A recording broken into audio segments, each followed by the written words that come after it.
وعلى آله وأصحابه وعلى كل من تبعهم إلى يوم الدين. أما بعد. محترم سامعین کرام، عادت عبادت کیسے بنتی ہے، اس کے بارے میں ہم آج سبق نمبر 23 پڑھنے جا رہے ہیں۔ یہ جو عنوان ہے یہ کل ہم نے شروع کیا تھا کہ مجلس کے آداب۔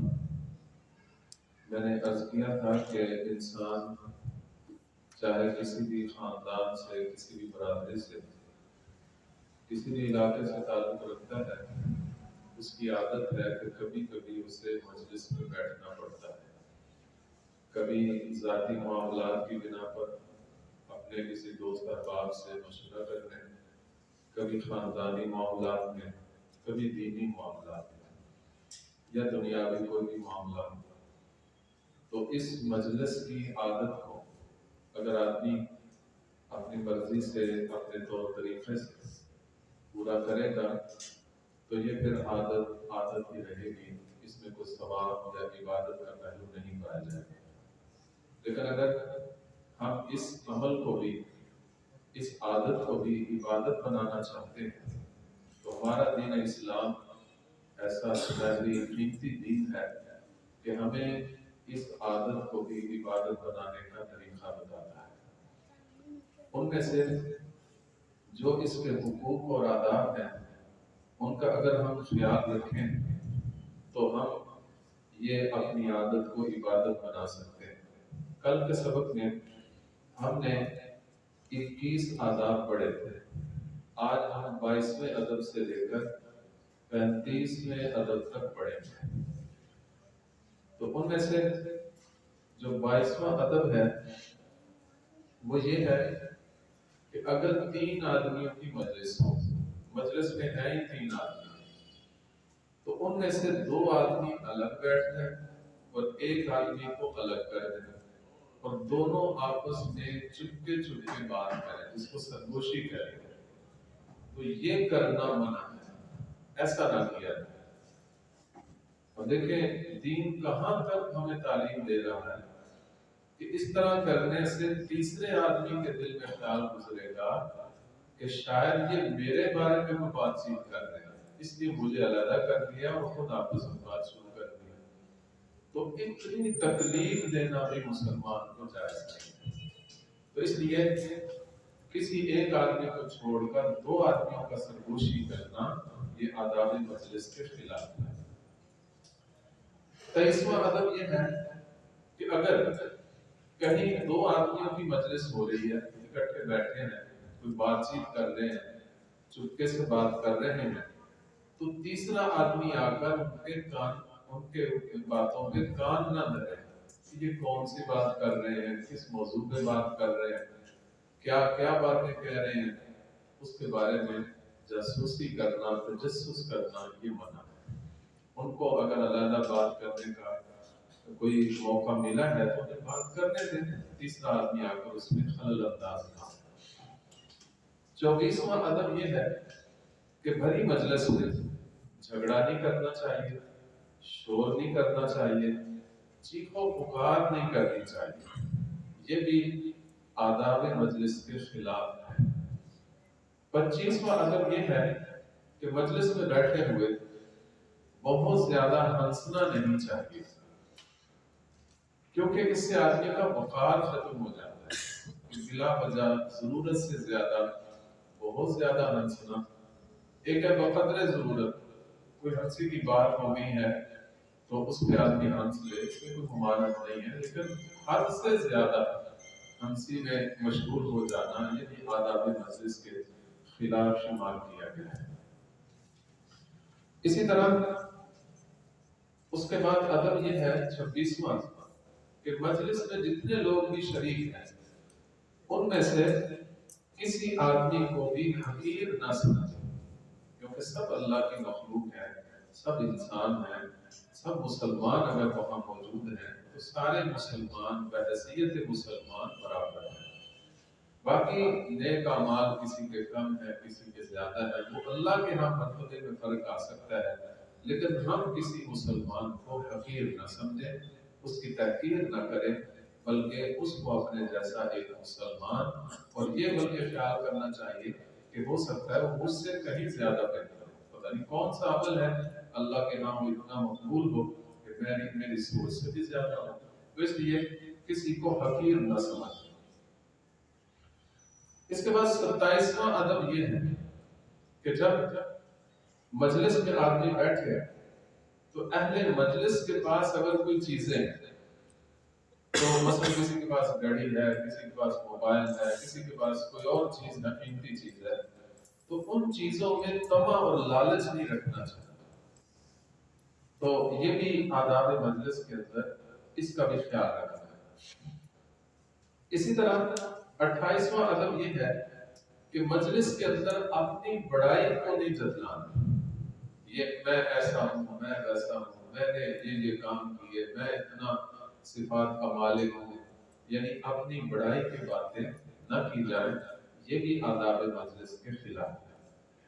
اس کے بعد 29واں ادب یہ ہے کہ اگر انگوٹھی پہنی ہوئی ہے تو بار بار اس سے کھیل لینا، کیونکہ اس سے مجلس کی ساری توجہ اس آدمی کی طرف ہو جاتی ہے۔ تو جو مقصد بات کرنے کا ہے، جو مجلس کے جس کے لیے مقرر کی گئی ہے، اس مجلس سے سب کی توجہ ہٹ جائے گی اور اس آدمی کی حرکتوں کی طرف توجہ چلی جائے گی۔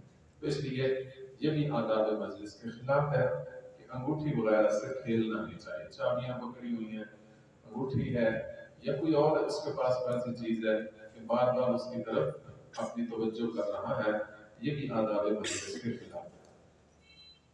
30واں ادب یہ ہے کہ دانتوں میں خلال نہیں کرنا چاہیے بڑی مجلس میں بیٹھ کر۔ خلال کرنا ہے، دانت میں کوئی مسئلہ ہے تو آدمی الگ چلا جائے، کیونکہ بعض اوقات خلال کرنے سے دانتوں سے خون بھی بہتا ہے، یا جو چیز آپ خلال سے نکال رہے ہیں اس کے ساتھ خون لگا ہوا ہے تو سب کے لیے کراہت کا باعث ہوگا۔ آدمی کو اپنی چیزیں تو بری نہیں لگتی، لیکن دوسرے کی ظاہر ہے خون کا ہونا، پیپ کا نکلنا، دانتوں سے خون کا آنا، یہ دوسروں کے لیے باعث کراہت ہے، تو اس لیے دانتوں میں خلال نہ کریں۔ 31واں ادب یہ ہے کہ ناک میں انگلی نہ ڈالیں، کیونکہ اس سے بھی دوسروں کے لیے کراہت کا باعث بنے گا، گندگی کا ایک منظر سامنے آئے گا، تو اس لیے آداب مجلس میں یہ بات بھی شامل ہے۔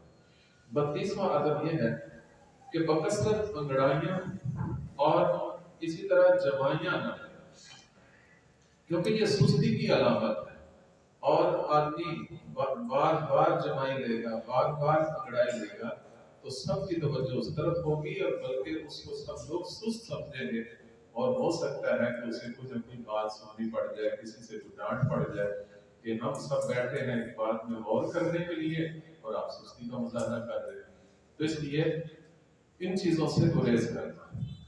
اس کے ساتھ میں ایک طریقہ عرض کرنا چاہتا ہوں کہ جمائی کا آنا، یہ یعنی آ جانا، یہ تو بندے کے اختیار میں نہیں ہے، وہ آ جاتی ہے، ایک قدرتی عمل ہے، تھکاوٹ سے، سستی سے، نیند کی کمی سے یا مختلف وجوہات کی بنا پر جمائی آ جاتی ہے، لیکن نبی اکرم صلی اللہ علیہ وسلم نے ہمیشہ اس کو روکنے کا ہی حکم دیا ہے۔ روکنا کیسے ہے؟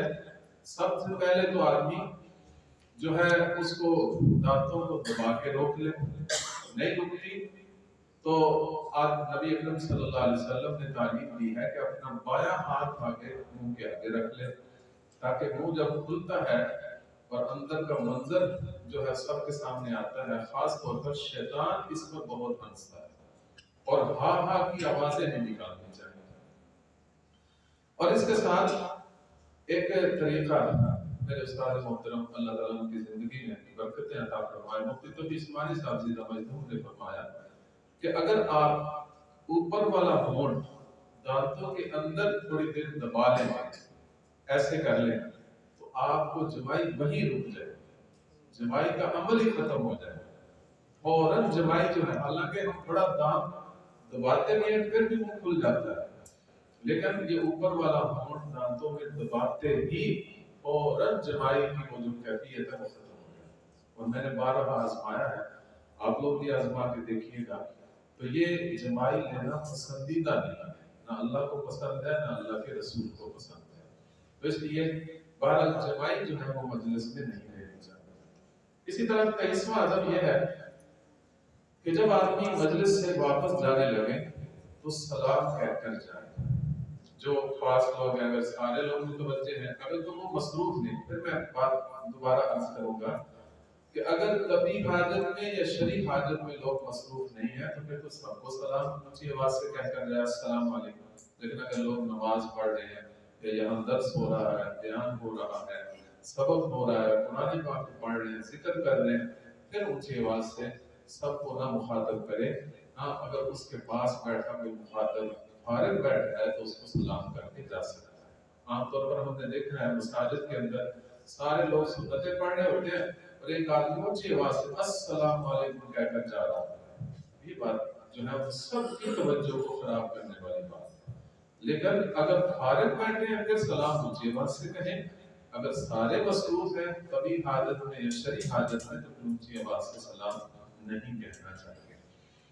34واں ادب یہ ہے کہ مجلس کے اندر اگر کوئی راز کی بات ہے تو اس کو راز ہی رہنا چاہیے اور لوگوں کے سامنے اسے ظاہر نہیں کرنا چاہیے. صاف حدیث ہے، مشہور حدیث ہے المجالس بالامانہ، کہ مجلسیں وہ امانت کے ساتھ ہوتی ہیں. اگر کسی بات کو بتانے کی اجازت دی گئی ہے تو بتائیں، نہیں دی گئی تو اسے راز ہی رہنے.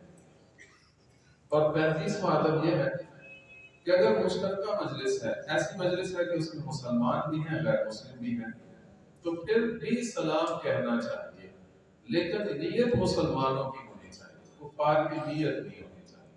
یعنی یہ نیت کرے کہ اس مجلس میں جو جو مسلمان ہیں ان کو میں سلام کہنا چاہتا ہوں، پھر کہہ جائے السلام علیکم. ایک اختتامی دعا ہے، یہ میرے ساتھ دہرا لیجیے. سبحانک اللہم وبحمدک اشہد ان لا الہ الا انت استغفرک واتوب الیک. ترجمہ ہے، پاک ہے اے اللہ تیری ذات، میں آپ کی حمد بیان کرتا ہوں، میں گواہی دیتا ہوں کہ اللہ کے سوا کوئی، آپ کے سوا کوئی معبود نہیں، کوئی عبادت کے لائق نہیں ہے. میں آپ سے معافی مانگتا ہوں اور میں آپ کی طرف رجوع یعنی توبہ کرتا ہوں. یہ دعا ہے، اختتام میں پڑھ لی جائے تو آدمی کی اس مجلس میں اگر کوئی گناہ کی بات ہو گئی ہے تو اللہ تعالیٰ اس دعا کی برکت سے اس کے سارے گناہ معاف فرما دیں گے. تو یہ ہماری مجلس کی عادت پھر عادت نہیں رہے گی، عبادت بن جائے گی. اللہ تعالیٰ ہمیں اپنی عادتوں کو عبادتوں میں ڈالنے کی توفیق عطا فرمائے.